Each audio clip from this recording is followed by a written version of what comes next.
Good morning friends, आप सभी का फिर से new day with new life में स्वागत है। दोस्तों, आज मैं एक सक्सेसफुल मोटिवेशनल स्टोरी लाया हूँ जो कि आपके ज़िंदगी में आगे बढ़ने के लिए प्रेरित करेगी और आपको ज़िंदगी में हमेशा खुद को कैसे बेहतर बनाना है ये भी सिखाएगी।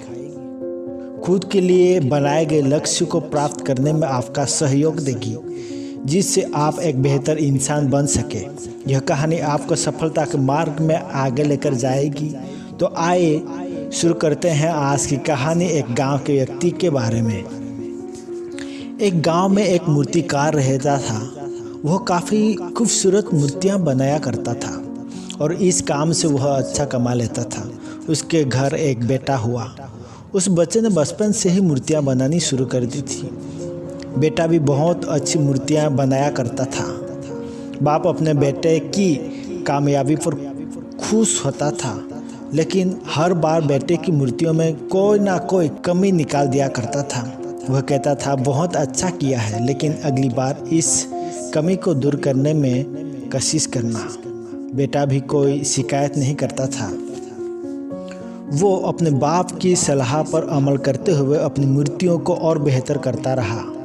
इस तरह लगातार सुधार की वजह से बेटे की मूर्तियाँ बाप से भी अच्छी बनने लगी और ऐसा टाइम भी आ गया कि लोग बेटे की मूर्तियों को बहुत पैसे देकर खरीदने लगे, जबकि बाप की मूर्तियाँ पहले वाली कीमत पर ही बिकती रही। बाप फिर भी बेटे की मूर्तियों में कमियां निकाल ही देता था, लेकिन बेटे को अब यह अच्छा नहीं लगता था और वह बिना मन की उन कमियों का एक्सेप्ट करता था, लेकिन फिर भी अपनी मूर्तियों में सुधार कर ही देता था। एक टाइम ऐसा भी आया कि जब बेटे के सब्र ने जवाब दे दिया। बाप जब कमियां निकाल रहा था तो बेटा बोला, आप तो ऐसे करते हैं कि आप जैसे बहुत बड़े मूर्तिकार हैं।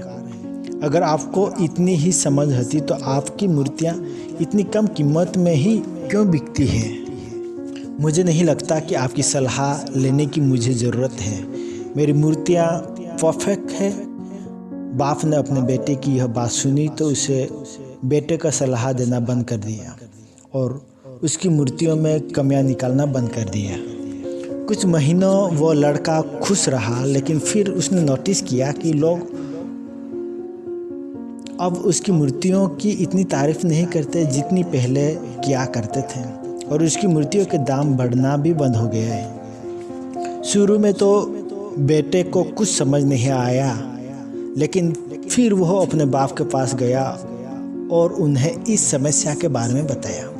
बाप ने बेटे को बहुत शांति से सुना, क्योंकि उनको पहले से पता था कि एक दिन ऐसा भी आएगा। बेटे ने भी इस बात को नोटिस किया और उनसे पूछा, क्या आप जानते थे कि ऐसा होने वाला है? बाप ने कहा, हाँ, क्योंकि आज से कई साल पहले मैं भी इस हालत से टकरा चुका हूँ। बेटे ने सवाल किया, तो फिर आपने मुझे समझाया क्यों नहीं? बाप ने जवाब दिया, क्योंकि तुम समझना नहीं चाहते थे। मैं जानता हूँ कि तुम्हारे जितनी अच्छी मूर्तियाँ मैं नहीं बनाता। यह भी हो सकता है कि मूर्तियों के बारे में मेरी सलाह गलत हो, पर ऐसा भी नहीं है कि मेरा सलाह की वजह से कभी तुम्हारी मूर्तियाँ बेहतर बनी। लेकिन जब मैं तुम्हारी मूर्तियों में कमियां दिखाता था, तब तुम अपनी बनाई मूर्तियों से सेटिस्फाई नहीं होते थे। तुम खुद को बेहतर करने की कोशिश करते थे और वह बेहतर होने की कोशिश तुम्हारी कामयाबी का कारण था। लेकिन जिस दिन तुम अपने आप से सेटिस्फाई हो गए और तुमने यह भी मान लिया कि इसमें और बेहतर होने की गुंजाइश ही नहीं है, तो तुम्हारी ग्रोथ भी रुक गई। लोग हमेशा तुमसे बेहतर की उम्मीद करते हैं और यही कारण है कि अब तुम्हारी मूर्तियों के लिए तुम्हारी तारीफ नहीं होती, ना ही उनके लिए ज़्यादा पैसे मिलते हैं। बेटा थोड़ी देर चुप रहा, फिर उसने सवाल किया कि अब मुझे क्या करना चाहिए?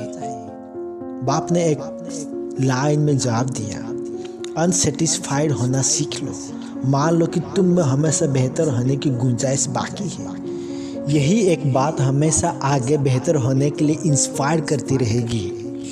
हमें हमेशा हमारी कमियों को दूर करने की कोशिश करनी चाहिए और कभी भी यह नहीं सोचना चाहिए कि जो भी मैंने किया है वो परफेक्ट है, क्योंकि हमेशा एक बेहतर होने की गुंजाइश बाकी रहती है और वही गुंजाइश हमें और अच्छा इंसान बनाती है, हमारे काम को और बेहतर बनाती है। इसीलिए हमेशा खुद को बेहतर बनाते रहना चाहिए और वही गुंजाइश हमें और अच्छा इंसान बनाती है, हमारे काम को और बेहतर बनाती है। इसीलिए हमेशा खुद को बेहतर बनाते रहना चाहिए। मुझे उम्मीद है ये कहानी आपको इंस्पायर किया होगा। आप अपने लाइफ में ज़रूर उसको लागू करने की कोशिश करें और आप भी एक बेहतर इंसान बनोगे, आपका काम एक बेहतर होगा। आज का स्टोरी हम यहाँ पे फिनिश करते हैं। कल हम फिर से एक नई स्टोरी के साथ मिलेंगे। Thank you.